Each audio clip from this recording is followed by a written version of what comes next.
श्री शिवाय नमस्तुभ्यम। आप सभी का एक बार फिर से हार्दिक स्वागत है।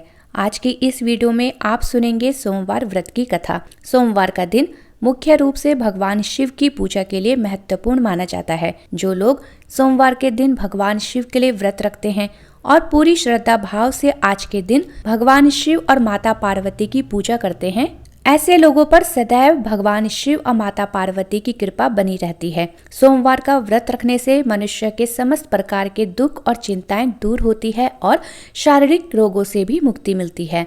सोमवार का व्रत रखने से व्यक्ति की कुंडली में चंद्र ग्रह की स्थिति मजबूत होती है। सौभाग्यशाली स्त्रियों का सौभाग्य अखंड रहता है।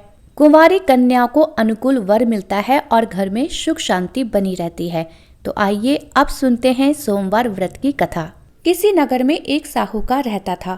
उसके घर में धन धान्य की कोई कमी नहीं थी, लेकिन उसकी कोई संतान नहीं थी, जिस कारण वह बेहद दुखी रहता था।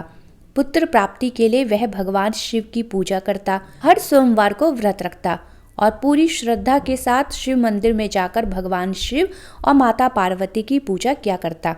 उसकी भक्ति को देखकर एक दिन माँ पार्वती प्रसन्न हो गई और भगवान शिव से उस साहूकार की मनोकामना पूर्ण करने का आग्रह करने लगी। तब देवी पार्वती की इच्छा सुनकर भगवान शिव ने कहा कि हे पार्वती, इस संसार में हर प्राणी को उसके कर्मों के अनुसार फल मिलता है और जिसके भाग्य में जो हो उसे भोगना ही पड़ता है।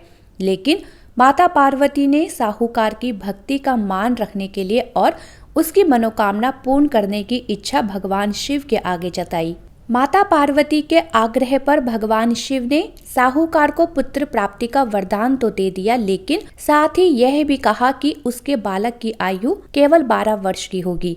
माता पार्वती और भगवान शिव की इस वार्ता को साहूकार सुन रहा था, इसलिए इस बात को सुनकर उसे ना तो खुशी हुई और ना ही दुख, बल्कि वह तो पहले की ही तरह भगवान शिव की पूजा करता रहा। कुछ समय के बाद साहूकार के घर में एक पुत्र का जन्म हुआ। जब वह बालक 11 वर्ष का हुआ तो उसे पढ़ने के लिए काशी भेज दिया गया। साहूकार ने पुत्र के मामा को बुलाकर उन्हें बहुत सारा धन दिया और कहा कि तुम इस बालक को काशी विद्या प्राप्त कराने के लिए लेकर जाओ। रास्ते में यज्ञ कराते हुए जाना और जहाँ भी यज्ञ कराओ वहाँ पर ब्राह्मणों को भोजन कराकर दक्षिणा देते हुए ही आगे जाना। दोनों मामा भांजे इसी तरह यज्ञ कराते और ब्राह्मणों को दान दक्षिणा देते हुए काशी की ओर चल पड़े। तभी उनके रास्ते में एक नगर आया, जहाँ उस दिन उस नगर के राजा की कन्या का विवाह था। लेकिन जिस राजकुमार से उस कन्या का विवाह होने वाला था, वह राजकुमार एक आंख से काना था। राजकुमार के पिता ने अपने पुत्र के काना होने की बात को छुपाने के लिए एक चाल सोची। साहूकार के पुत्र को देखकर उसके मन में एक विचार आया। उसने सोचा, क्यों ना इस लड़के को दूल्हा बनाकर राजकुमारी से विवाह करा दूं और विवाह के बाद इसको बहुत सा धन देकर विदा कर दूंगा और राजकुमारी को अपने नगर ले जाऊंगा। इस प्रकार साहूकार के पुत्र को दूल्हे के वस्त्र पहनाकर राजकुमारी से विवाह करा दिया गया। लेकिन साहूकार का पुत्र बहुत ईमानदार था। उसे यह बात बिल्कुल भी ठीक नहीं लगी।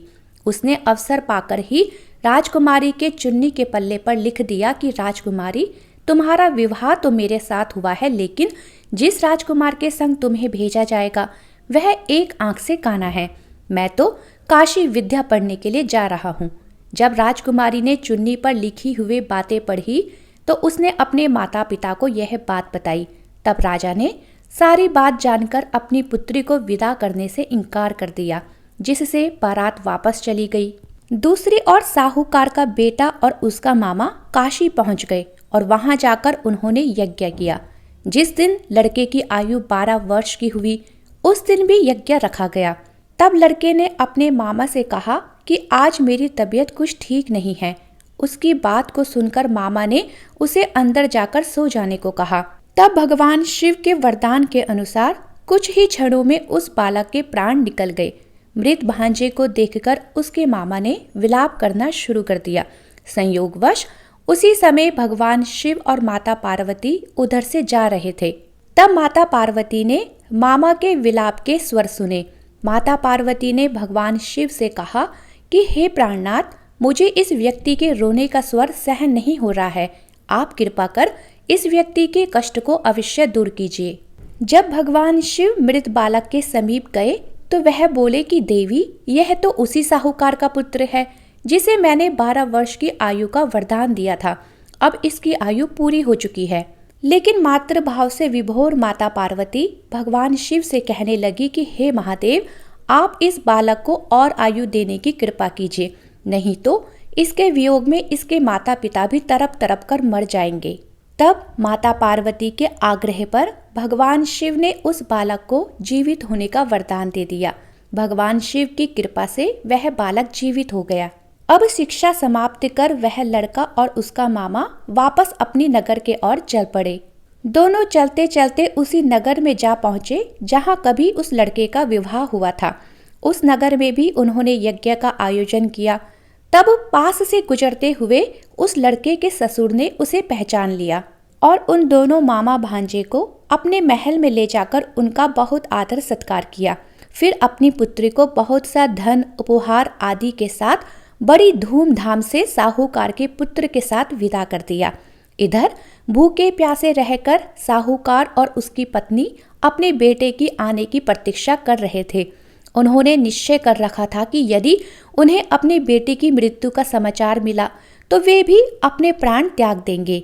लेकिन अपने बेटे के जीवित होने का समाचार पाकर वे बेहद प्रसन्न हुए और उसी रात को भगवान शिव ने व्यापारी के स्वप्न में आकर कहा कि हे श्रेष्ठी, मैंने तेरे सोमवार के व्रत करने और व्रत कथा सुनने से प्रसन्न होकर तेरे पुत्र को लंबी आयु प्रदान की है। इस प्रकार जो कोई भी सोमवार का व्रत करता है और व्रत कथा सुनता या पढ़ता है, उसके सभी दुख भगवान भोलेनाथ की कृपा से दूर हो जाते हैं। कथा समाप्त। जय शिव शंकर, जय भोलेनाथ। उम्मीद करती हूँ भक्तों आपको वीडियो पसंद आई होगी। यदि वीडियो पसंद आई हो तो वीडियो को लाइक, शेयर और चैनल को सब्सक्राइब करना ना भूलिएगा।